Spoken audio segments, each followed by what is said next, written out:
सुनाया था। एक बात की बात है, 1972-73 की बात है, जब बाबा जी का कार्यक्रम आपके हरिद्वार में हुआ। हरिद्वार की हट्टी पल्ली पर जब बाबा साहब में हुआ कार्यक्रम, तो स्वामी जी महाराज भविष्य के बारे में बहुत बड़ी भविष्यवाणियां किए थे। और उस भविष्यवाणी में स्वामी जी महाराज ने कहा कि बच्चा ऐसी आ जाएगी स्थिति कि दाना खाने को कौन कहे, सूंघने को नहीं मिलेगा। खाने को कौन कहे, सूंघने को नहीं मिलेगा। ये बात स्वामी जी महाराज ने ऐसे हाथ उठाया और अपना नाक के पास उंगली लेकर से और कहा, बच्चा तुम अनाज खाने की बात करते हो, अरे सूंघने को नहीं मिलेगा, खाने की तो बात है। तो उस समय जब ये बात हुई तो कई दिन का कार्यक्रम था, तो स्वामी जी महाराज ने एक दिन कह दिया सत्संग ही के दौरान में, कहा बच्चा घबराओ नहीं, हम तुमको ऐसी जड़ी बूटी बता देंगे कि हफ्तों हफ्ते तुमको भूख भी नहीं लगेगी। तो ये बात गुरु महाराज ने बताया, उस सत्संगी बड़े होशियार होते हैं, वो अपनी बुद्धि लगाया। वो बहुत बड़ा जंगलाल था, उसी जगह पर कार्यक्रम था। तो कुछ प्रेमी ने सोचा मन में कोई ऐसा हुआ होगा कि एक पौधा गया, वो उखाड़ लिया और उसकी जड़ को उखाड़ के ऐसे उसको झाड़ ढूंढ रहा है। तो बच्चे बैठे रहो, बोलो ना, सत्संग हो रहा है, सुनो, तुम लोग बैठ जाओ बच्चे। तो उसको उखाड़ा, उखाड़ करके ऐसे रखा अपने पास। तो किसी ने कहा कि ये क्या है? कहा गुरु महाराज कहना कि ऐसी जड़ी बूटी बताऊंगा कि भूख नहीं लगेगा, बाहर लगे प्रेमी खोद नहीं। अब कदनी जड़ी भी वहां गड्ढा हो गया, तमाम पूरे जहां उखाड़े खोदे। राजा ने कहा क्या बताएं, तुम लोग ऐसे पागल हो? अरे जो जड़ी बूटी बताई गई है वो ये जड़ी बूटी थोड़े है, जड़ी बूटी कोई और है। बैठे रहो, सत्संग में बताएंगे, सत्संग में आते जाते रहो, तब तुमको बताएंगे। अभी तो तुमको मैंने बताया नहीं, तुम पहले ही समझ गए यही बूटी है। और तुमको अभी बताया थोड़ा था कि ये बूटी काम करेगी, लेकिन तुम पहले ही समझ गए बस यही बूटी काम। तो ये बूटी नहीं, वो जो बूटी है बताऊंगा। सत्संग के दौरान में बताते रहे कि बच्चा जब तुम साधना करोगे, साधन भजन, सुमिरन ध्यान भजन, गुरु महाराज ने बताया और सत्संग में बराबर ये बात बताई जाती है। जब तक आप उसमें ध्यान मग्न नहीं हो जाओगे, तब तक जब इधर का जैसे कोई आपको आनंद दुनिया का मिलने लगता है, कई बार आप गए, कोई बहुत रसिक चीज है, कोई गाना बजाना या कोई काम वगैरह को दिखाई दे रहा है, नाच गाने का प्रोग्राम या कोई अच्छी चीज लग गई, तो वहां पर आपकी भूख मिट जाती है। कुछ क्षण के लिए उसी को देखते देखते अगर कोई किसी ने कहा तो तुमको भूख ना देने लिए चलो खाना तैयार है, अरे घर खा ले, खाना को पिछड़ा जाता है तो देख लीजिए जिंदगी जगह के उसमें आदमी को भूख की याद नहीं रहती, उस तमाशे को देखने में लग जाता है और कहता भूख लगी है, कोई बात नहीं, उस पर ध्यान नहीं देता है। ऐसे जब अंदर की साधना अंदर जब मिलने लगेगी तो भूख प्यास अपने आप ही खत्म। कौन भजन, जो भजन ध्यान आपको बैठाया जाता है कि करो, अब 10 मिनट और 5 मिनट भी नहीं हम इसको हो पाते हैं, नहीं बैठ पाते हैं। लेकिन वही 10-5 मिनट जब अंदर में वो रस मिलने लगेगा तो आप यही भूल जाओगे कि मुझे उठना है, कि खाना है, कि हमारा कोई काम पड़ा है, कि दुनिया कि क्या है, कैसे है। ऐसे ही नहीं तब ये लोग करते थे कि बीते संवत 87 और कभी समाज प्रवासी वाल्मीकि जी को जब साधना करना हुआ तो वाल्मीकि जब साधना में बैठे तो क्या कहते हैं, उनका नाम जपत जाना वाल्मीकि ब्रह्म समाना। वो बैठे बैठे बैठे बैठे इतना खो गए कि सारी शरीर में कीमतें लग गई और दीमक लग गई, सारी शरीर को चाट लिया, लेकिन वो बैठे नहीं साधना पर, क्योंकि वो यहाँ है ही नहीं, वो आगे निकल गए। इस शरीर को छोड़ करके आगे जब साधक साधना करता है तो जब उसकी साधना आगे बढ़ जाती है तो ये सूरत जो है जीवात्मा आगे की तरफ देखते देखते शरीर को छोड़ देती है, वो निकल कर बाहर हो जाती है और शरीर जो का क्यों ऐसे बैठा रहेगा, गिरेगा नहीं। जब जीवात्मा ऊपर की तरफ निकलती है साधना की तरफ, तो जब तक आप ऊपर के मंडलों का सैर करेंगे, इस शरीर की रक्षा देवी देवता बैठकर करेंगे चारों तरफ, वो बॉडीगार्ड हो जाते हैं इसके। उस मालिक की तरफ से देखो ये साधना कर रहा है, इसके शरीर को कोई टच नहीं करने पाए, कोई जानवर आज कोई इसको छूने न पाए, कोई इसको कोई हाथ या कोई इस तरीके से घटना न कर दे। तो वहां पर देवी देवताओं का अगल बगल में बैठकर शरीर देखते हैं और शरीर में जीवात्मा नहीं होती तो कहीं सफर कर रही है। इतनी बड़ी सुविधा ऊपर से मालिक देता। अब क्या जरूरत है, मेरे बच्चे कितना कच्चे और ये सब दुनिया भर का खेती पाती और घर दुनिया का हम है ही नहीं यहाँ, तो है ही नहीं तो बात खत्म। वो साधना उन्होंने बताया कि ऐसा बात, ऐसी बात पढ़ाऊंगा ऐसी। तो ये बात गुरु महाराज ने कहा। लेकिन जब ये करें तब ना, हम ये कर नहीं पाते। हम दुनिया के व्यंग बातों को सुन करके बहुत ही तकलीफ में आ जाते हैं। जैसे उसने कहा कि ऐसो परम गुरु पाई का एक मन, धूमिल का एक मन धूमिल हो। रनिया सत्संग पर करो, छाल व सतगुर सेवहु सतगुर सेवहु। कहता है कि तुम सत्संग में आओ जाओ और गुरु को उनकी साधना करो, पूजा करो, गुरु की पूजा अर्चना करो, उनके सामने माफी मांगो, बैठ कर हाथ जोड़कर विनती करो उनसे, तब ये काम होगा। कहता है रनिया सत्संग पर करो, छाल व सतगुर सेवहु सतगुर सेवहु। तो वो चूंकि नाराज थी, परेशानियों से जूझ रही थी, उसको इतना लोगों ने पंपिंग कर दिया था, इतना उसके अंदर भर दिया था सब दुनिया भर का जहर कि उसके दिमाग में बात नहीं आई। तो उसने दमक करके जोर से कहा कि सत्संग भावत नाही ना गुरु जी में मन लागे, गुरु जी में मन लागे हो। सत्संग हमें अच्छा नहीं लगता है, बाजी हमारे सामने मत करता। सत्संग करते करते देखा तो वो अपने दिन से बहुत पगलान है, सत्संग में कहाँ मिलेगा, कहाँ मिलेगा हमें, कुछ नहीं। सत्संग में कुछ मिला? सत्संग भावत नाही ना गुरु जी में मन लागे, गुरु जी में मन लागे हो। तो काहे तो ऐसा क्यों कह रही हो? तो बात है कि तुमको क्या पता है? सत्संग भावत नाही न गुरु जी में मन लागे, गुरु जी में मन लागे हो। राजा निस्दिन कस गत गंग परोसिनी, बोलई परोसिनी बोलई हो। परोसिन हमारे है, बोझ हमारे ऊपर झाड़े उगले है, अगल बगल में ही जो पड़ोसिन है वो ऐसा बात कहती है, और उतने वही कहे तो चलो ठीक है, उसकी बातों तक हम नहीं जाना चाहते। लेकिन वो कह रही है घर के अंदर जो हमारी बैठी हुई है वो क्या कहती है, घर में जो बैठी हुई है, अरे ननदी जेठानी देव रानी व सासू माह, रानी व सासू माह रानी हो। ननदी जेठानी देव रानी व सासू माह, रानी व सासू माह रानी हो। राजा बांझिनी धरई मोर, नाव कहाई यस असगुन कहाई यस यसगुन हो। इसको असगुन कहते हैं लोग, ऐसे ऐसे शब्द बोलते हैं, ऐसी ऐसी बात करते हैं। अभी मैं एक दो दिन पहले गया था एक प्रेमी के घर, तो वहां भी मैंने यही सुना, यही बात मैं सुन रहा था। मैंने उसको तमाम समझाया और समझाने के बाद भी उसके आंख से आंसू बंद नहीं हुए। कहा तिवारी जी हम कहाँ जाए, फांसी लगाएंगे मेरी जाइए, कहाँ जाए भूमि जाइए, ऐसी ऐसी बात लोग कहते हैं। अब बताओ कोई गैर कहे तो कहे चलो ठीक है, दुनिया है कहती है। हमारी सासू माँ का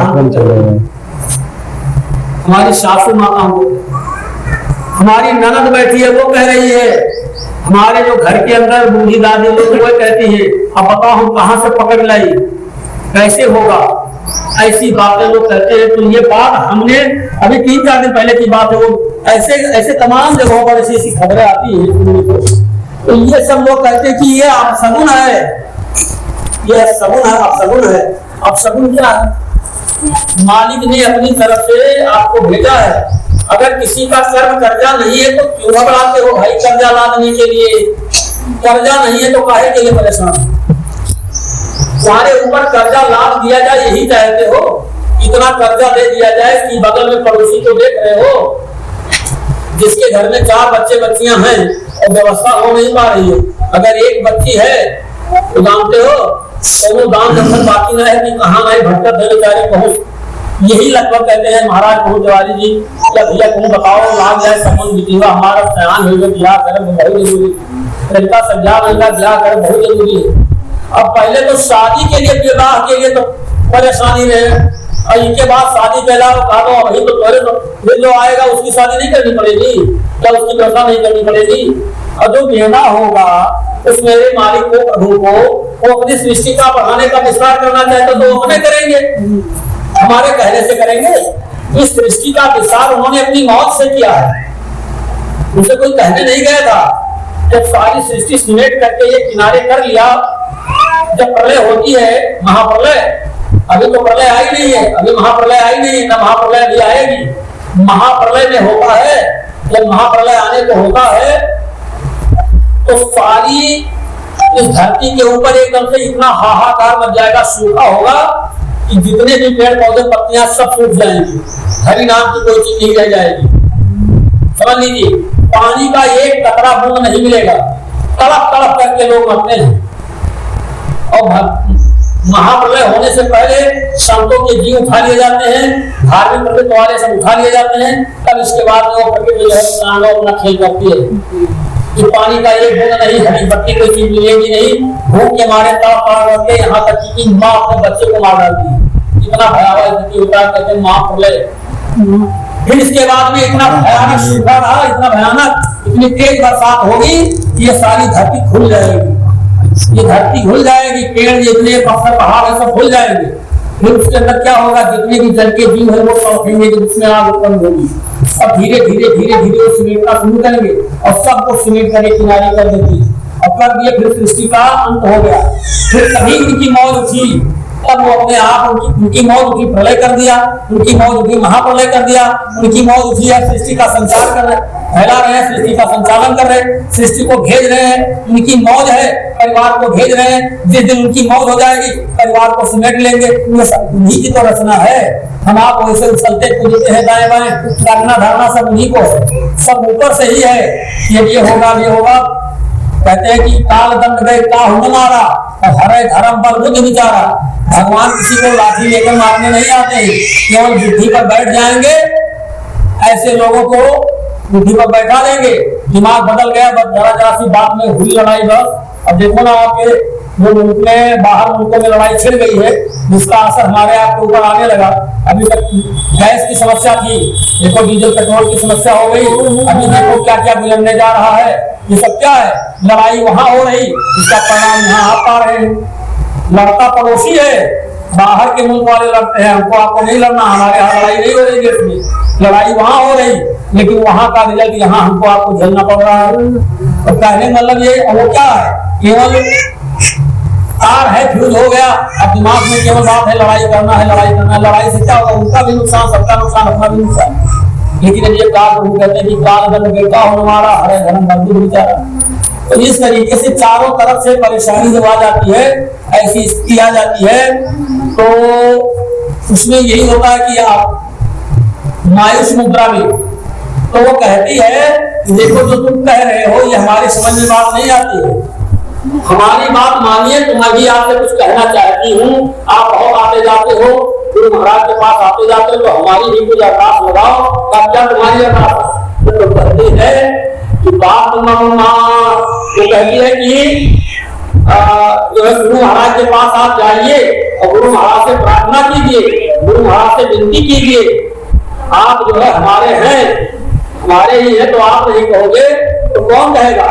वो ऐसी ऐसी बातें उठाती हैं जो कहती है कि नमति जेठानी देव रानी व सासु मह, रानी व सासु मह रानी हो, राजा बाजिनी धरई मोर, नावर कहाई यश अशगुन कहाई यश यशगुन हो। तो कहते हैं कि सुख के मेरे साथी ये अरज है, मारी ये अरज है, मारी सुनो। तुम सुख के मेरे साथी ये अरज है, मारी ये अरज है, मारी सुनो। राजा गुरु जी से भी नय सुनाय सुवन एक मांगो ललन एक मांगो। तो कहता है कि पागल हो, पागल वाली बात कर रहे हो। कहती है कि बात मानो सर यामी गुरु जी मंत्र, यामी गुरु जी मंत्र यामी है वो रनिया ऐसी मांगा न माती, मांगो गुरु जी दुख माने गुरु जी दुख मानी हो। कहता है कि मांगो ना पुत्र धन थाम न राज पाट, मांगो न राज पाट मांगो रनिया मांगो धन अचल जो कहू न बिरसई का कहू नहीं बिरसई हो। और धड़क के बोल देगा नहीं सब होने सुनाओ। ना मोहे चाही गति सुगति नाही स्वर्ग सकल सुख हो। राजा जो नहीं होई है लगवा तो काना हम छोड़ काना हम छोड़ हो। लागी सोना की बाहु रोए धना भाई मूर्छित धना भाई मूर्छित हो। मूर्छित की बारी की गोद सा पाना लेकर देखूं सा पाना लेकर देखूं हो। क्या देख रहे हैं सवाल? गुरु जी आगा ना जानो आह बचाना या सर बोले बचाना ये कर बोल ही हो। बेटी ले तो या चल पर सारी जवन गम दिला जवन गम दिला हो। बेटी नमरे महीना तेरी बोल सांगयव तन्हिलन तुहे मिली हो। ऐसो बारमा गुरु पानी का एक मन भूमि का एक मन भूमि हो। प्रेमियों ऐसा मालिक हमको आपको मिल गए न, हमारी आपकी कोई इच्छा नहीं थी, हम लोग भूले भी नहीं थे। ये गुरु महाराज को हम भूलने नहीं गए थे कोई, ये हमको आपको वैसे मिल गए। आए हमारे आपके तकलीफों को दुखों को देख करके हमारे आपके घर में आए, हमारे आपके आंगन में आए। वे कभी कभी वो याद आता है वो दिन 10-11-12 सितंबर 1987 का मैं मौजूद था इस कार्यक्रम में यहीं पर, जब दौलता के घर घर में गुरु महाराज हमारे गए। समझ लीजिए कोई बुलाने थोड़े कहता कि आजा हमारे घर में गुरु महाराज, उनकी मौत थी और हर प्रेमी के घर गए। और यही नहीं कई बार इस गांव को आए हैं गुरु महाराज आए और बराबर यहाँ पर प्रेमी को भेजते रहते थे। और भेजते थे जब कहते थे जाओ हमारे देवलखा में चले जाओ, देवलखा में ये कहता रहते थे गुरु महाराज तो जाओ मेरे देवलखा में चले जाओ, 10-11-12 सितंबर का कार्यक्रम है, हमारे देवलखा में जाओ जाओ हम प्रेमी को मेरा संदेश बताना। हमेशा मिलते थे हर 11-12 जब तक गुरु महाराज मौजूद थे, जब तक यही 2012 तक बराबर लगातार यहाँ पर मथुरा आश्रम से प्रेमी आते थे। 10-11-12 सितंबर को उसकी बसना बनाई जाती थी, हमारे बराबर आते। कहने का मतलब यह है कि उनकी दया और कृपा देखो, उनकी दया कृपा असंभव था, ये बिल्कुल मामला खत्म हो गया था कि यहाँ पर कुछ नहीं हो पाएगा, क्योंकि बाबा देवदेव जी महाराज की शरीर 2012 में खत्म हुई और उसके बाद में संसार कई खंडों में बढ़ गई और तब तक यहाँ पर कुछ नहीं जो था वो पूजा सब एकदम खत्म हो गया था। विश्वास ही नहीं जम रहा था कि अब यहाँ पर कोई निर्माण होगा, कोई मंदिर बनेगी, कोई आश्रम बनेगा, कोई इस तरीके से ना मेरे दिमाग में स्वप्न में मुझे याद आती थी कि ये काम मुझे करना है, न यहाँ पर लोगों का विश्वास टूट गया था कि सब खत्म, सब गुजर गया था। लोगों के दिल में यही बात आई थी कि अब कुछ नहीं हो पाएगा। लेकिन मेरे मालिक कि आपके इस गांव को इस जमीन पर उनका कितना लगाव है कि उन्होंने दया करके ऐसा चारों तरफ से गुजर दिया। अब फिर करके देखो कि कहाँ का ही तो कहाँ का होगा, कहाँ हम रहने वाले कहाँ से थे, कौन सा मामला पहुंचा दिया गया, किस तरीके से पहुंचाया, कैसे पहुंचाया और यहाँ पर जो काम हो करके ये कोई बड़ा तैयार हुआ। अब यहाँ प्रेमी हमेशा आते हैं। आप ये बताओ कि अभी देखिए 12 के पहले भी ये आश्रम था। 87 से 12 के बीच में ये आश्रम था। लेकिन कभी आपने देखा कि आज यहाँ पर कोई मुंडन करा गया हो, कभी मुंडन करा गया होगा कोई, या कोई कथा बात या कोई आपको वरना इसको इस तरीके से कोई काम करता था। आश्रम था, कभी कार्यक्रम हुआ, आए चले गए, मीटिंग हुई, मीटिंग में चले गए लोग। लेकिन ये आस्था अभी तो ये प्रेमियों का, ये खुद प्रेमियों का ये चला है। यहाँ पर इतना जमघट लग जाएगा कि ये देवी देवताओं के जो मंदिर फेल हो जाएंगे। ये समझ लीजिए, अभी तो इसका प्रचार हो रहा है, अभी इसकी छाट बढ़ रही है। ये देखिएगा देवलपा गांव की तरफ कैसे कैसे यहाँ की जमीन भूले नहीं मिलेगी। ये मत सोचो, इतने विदेशी पर्यटक लोग यहाँ आएंगे, विदेशी पर्यटक। जैसे अयोध्या में भगवान राम की मंदिर जब बनकर तैयार हुई तो आज विदेश के लोग कितने लोग वहां पर आते हैं, उनको व्यवस्था करनी पड़ी और सरकार को व्यवस्था देनी पड़ी। ऐसे ये ऐसा स्थान होगा निकट भविष्य में कि जहाँ पर से बड़े बड़े पर्यटक लोग आएंगे। चलो उस स्थान को, क्योंकि गुरु महाराज की कहते संत वचन पलटे रहे, पलट जाए ब्रह्मांड। गुरु महाराज ने कहा था बच्चा, इस जमीन को ढूंढने के लिए लोग चलेंगे विदेश से कि है वो कहाँ जमीन, बताओ देवलखा कहाँ है, देवलखा का वो स्थान कहाँ है जहाँ गुरु महाराज गए थे। छोटा छोटा काम नहीं हुआ है। और यहाँ का तो ये अगर ये है उनकी दया और कृपा, इसका अनुभव हमने भली प्रकार कर लिया है, मैं जानता हूँ। इसलिए आप लोगों से हमारी हाथ जोड़कर प्रार्थना है, हम हाथ जोड़ते हैं आप लोगों से। आप हमारे सभी प्रेमी भाई बहन हैं, आते हैं, आप लोगों का लगाव यहाँ पर है। और स्थितियां मैं भी देख रहा हूँ बैठ करके, मेरे कान में बहरे मार नहीं है, सुनता हूँ, परिस्थितियां आ रही है मुंह फाड़ करके। आप कभी विचलित न होना, अभी बांह पकड़े हो, इसी की बांह पकड़े रहना। कोई भरी मुसीबत में आप इन्हीं को पुकारना। ये कहें कि बच्चा जब तुम्हारे ऊपर कोई मुसीबत होगी मुझे बुलाओ, हम तुम्हारी मदद करेंगे। इसलिए दाएं बाएं झटकना नहीं, फिसलना नहीं, बांह न छोड़ देना। पकड़ लिए हो बांह, मजबूती से बांह पकड़े रहना, किसी भी परिस्थिति में इनका बांह न छोड़ना। और जब इनकी बांह पकड़े रहोगे तो इससे बड़ी मुसीबतें सब टल जाएंगी। कोई न कोई आपको बताने वाला, बचाने वाला, कोई न कोई रास्ता ये मालिक स्वयं ढूंढ करके रास्ते सामने बढ़ेंगे। इसलिए आप सभी प्रेमी भाई बहनों से हम बराबर प्रार्थना करते हैं कि आप सबके सब सत्संग में आते जाते रहो। यहाँ देखो हमारी बहनें जो है, जैसे ही माइक की आवाज पाती है अपने घर से चल देती है, आवाज आती है कि आज हरिद्वार है। अभी देखो सोमवार को कार्यक्रम हुआ था, यहाँ सोमवार को मुक्ति दिवस का कार्यक्रम था। लोगों ने मुझसे कहा कि आप वहीं पर है, हाँ तो कहा आपको कोई आएगा नहीं, कहा आप आइएगा तो आपको दिखाएंगे कि कौन आ रहा है। और देखो कितने प्रेमी आए हैं। तो कहने मतलब कि इनकी आस्था है और ये आस्था और मालिक बराबर बरकरार रहते हैं। आपका लगाव इधर से होगा, उधर से आपके ऊपर दया करेंगे।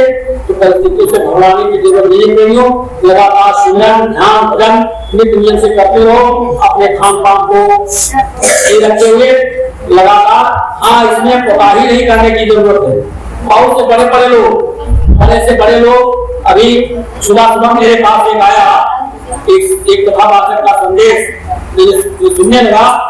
तो उन्होंने कहा कि अब सबके जैसे उस समय आया था कोरोना जब लगा था तो हमको कई लोगों में रास्ते में गए, बाबा रुको, बाबा कहना तो होगा, बाबा कहना तो होगा, तो अभी नहीं कुछ हुआ है। बाबा ने कहा था घबराओ नहीं। तो ऐसे ही अब सब कह रहे हैं कि बाबा जी ने भविष्यवाणी, उनकी भविष्यवाणी। अभी एक सवेरे मुझे खबर मिली कि एक आपके उड़ीसा में थे एक महात्मा, बहुत पहुंचे हुए महात्मा थे। तो उड़ीसा के उनकी बात बताने लगे कि उन्होंने भविष्यवाणी की थी कि 2032 तक दुनिया समाप्त हो जाएगी। 2032 तक दुनिया समाप्त हो जाएगी। अब 2032 आने में केवल आपका 25-26 चल रहा है, अब मात्र 5-6 साल और, बाकी 32 तो आ ही रहा है। तो उन्होंने कहा था कि वो दुनिया समाप्त हो जाएगी। तो उन्होंने कहा कि ये जो हमारा उड़ीसा में वो है जगन्नाथपुरी, जगन्नाथपुरी का जो ऊपर का त्रिशूल है ये टेढ़ा हो जाएगा, वो समय आएगा। और ये जो समुद्र है, इसी समुद्र के अंदर ये जगन्नाथपुरी उसी में धंस जाएगा, बह जाएगा, उसी में विलीन हो जाएगा। और यही नहीं, इसके ऊपर का जो डूंगर के ऊपर जो झंडा लगा रहा है ये जलने लगेगा, जल जाएगा। ये सब वो बता रहे थे आज कि ये सब होगा, वो महात्मा बोले थे। और उन्होंने इतने नहीं कहा था, तो आगे और फिर कह रहे हैं लोग कि वो जो उन्होंने कहा था जितनी बीमारियां की थी वो सब हो गया है और मंदिर वो उसका पीढ़ा हो गया है और वहाँ जो है थोड़ा वो जो झंडा था उसने ऑटोमेटिक आग लग गई एक बार जगन्नाथपुरी का झंडा ऊपर था उसमें आग लग गई। इस तरीके से बता रहे थे कि ये सब हुआ है जो बताए थे सब हो गया है। तो जो उन्होंने कहा था कि ऐसी परिस्थिति आएगी तो अब उसने कोई उनको रहा है कोई बहुत बड़ी बात नहीं है और इन्हीं की बात नहीं। इस बात को तो आप दूर कीजिए, बात तो इसको पकड़िए कि तो और महात्मा लोग है बताए बाबा जी की तो बात उनको याद नहीं है कि बाबा जी के बारे में क्यों बता दें, उनको इतना ज्ञान नहीं लेकिन बताया किस महात्मा की वाणी सूरदास जी महाराज भी कहकर कुछ गए थे। तब उन्होंने कहा कि सूरदास जी महाराज ने कहा था रे मन धीरज जो न धरे, रे मन धीरज जो न धरे, अरे मन क्यों नहीं धैर्य धारण करता है, धैर्य धारण करो समय ऐसा आएगा संपत्त 2000 के ऊपर ऐसा जो पड़े पूर्व पश्चिम उत्तर दक्षिण 24 काल पड़े अकाल मृत्यु जन्माही व्यापे प्रजा बहुत मरे। ये कहकर गए थे इसने कहा था सूरदास जी कहा था कि पूर्व पश्चिम उत्तर दक्षिण 24 काल पड़े अकाल मृत्यु जन्माही व्यापे प्रजा बहुत मरे और 7 वर्ष लग सतयुग व्यापे धर्म की दशा धर्म की वेद पढ़े। इन कहा कि इसी कलयुग के वैसे तो कलयुग की आयु 4,32,000 वर्ष है लेकिन इसके इसी प्रथम चरण में ही ऐसा समय आएगा कि विनाश होगा। विनाश के बाद में जो समय आएगा वो बड़ा ही सुहाना सतयुग जैसा होगा। बैठो बहनों आरती हो जाए बैठ जाओ भगवान इतना जल्दी नहीं है बैठो भाग ले करके ही जाना चाहिए। बैठ मिलावे दो तो लेकर वो हो जाएगा पैसे नहीं दो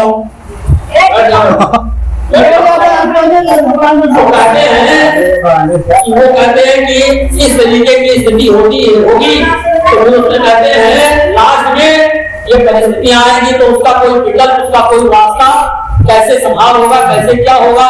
तो सूरदास जी महाराज क्या कहते हैं लास्ट में सूरदास हर की ये लीला कार्य ना करे ये करेगा नहीं होगा लेकिन तो उसमें बचाव कैसे होगा।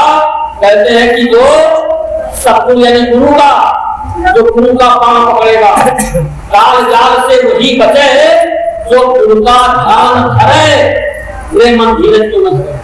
ऐसी विषम परिस्थिति में ये हमारे पूर्वज कहते गए हैं कि दुनिया में कोई आपकी मददगार नहीं बचेगा। ऐसे काल जाल में वही बचे जो उनका ध्यान धरे। इसलिए आपके सामने संपूर्ण सृष्टि के सम्मानित गुरु महाराज मौजूद विराजमान उनकी सृष्टि है वो बैठे हुए को सब देख रहे हैं। जय विद्यमान की जहाज लगाए हैं इस भवसागर में जीवों को ले जाने के लिए। आप सबके सब लोग इस जय विदेव नाम की जहाज पर बैठने का जय विदेव नाम का और ना उनका हाथ पकड़े रहिए। आप घबराएंगे नहीं। आप लोग अंतर भगवान का भजन गुरु महाराज के द्वारा बताए गए करें। ये सब बातें आपको मैंने बताया फिर बराबर मुलाकात होती रहेगी और हैदराबाद के सेशन में आप लोग आ रहे हो और ध्यान बहुत नीचे करो और क्या चलेगी उसी मालिक की मौत से सब कुछ ठीक रहेगा। वो आपको मालिक के नाम पर करो। जय